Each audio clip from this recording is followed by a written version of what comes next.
శ్లోకము 21 ते तं भुक्त्वा स्वर्गलोकं विशालम् क्षीणे पुण्ये मर्त्यलोकं विसन्ति एवं त्रयीधर्ममनुप्रपन्ना గతాగతం కామకామా లభంతే.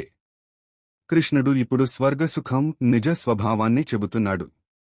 వారంతా స్వర్గాన్ని కోరుకునేవారు విశాలమైన ఆ స్వర్గలోక సుఖాలను అనుభవించి తమ పుణ్యం క్షీణించగానే తిరిగి ఈ మర్త్యలోకానికి భూలోకానికి చేరుకుంటారు.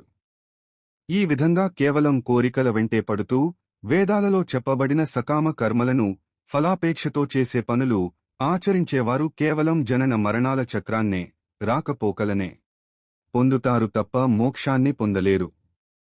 సుఖాన్ని కోరే జీవితం చక్రంలోనే తిరుగుతుంది.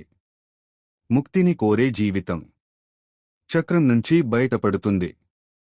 సారాంశం: స్వర్గం కూడా తాత్కాలికమే, భగవంతుడే శాశ్వతం.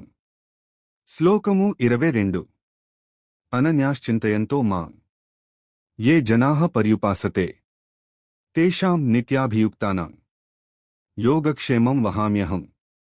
ఎవరైతే ఇతర చింతనలు లేకుండా అనన్యమైన భక్తితో నన్నే నిరంతరం స్మరిస్తూ ఉపాసిస్తారో అట్టి నిత్యం నాపైనే మనస్సు నిలిపిన భక్తుల యొక్క యోగక్షేమాలను నేనే స్వయంగా బాధ్యతగా నిర్వహిస్తాను.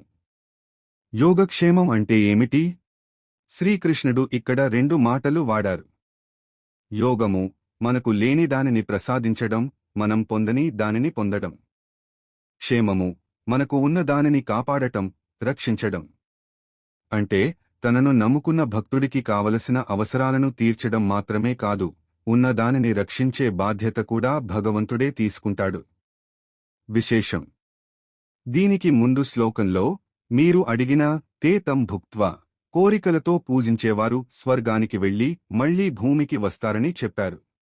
కాని ఈ శ్లోకంలో ఏ కోరికలు లేకుండా భగవంతుడినే నమ్ముకున్న వారికి ఆ భగవంతుడే బాధ్యత తీసుకుంటాడని భరోసా ఇచ్చారు.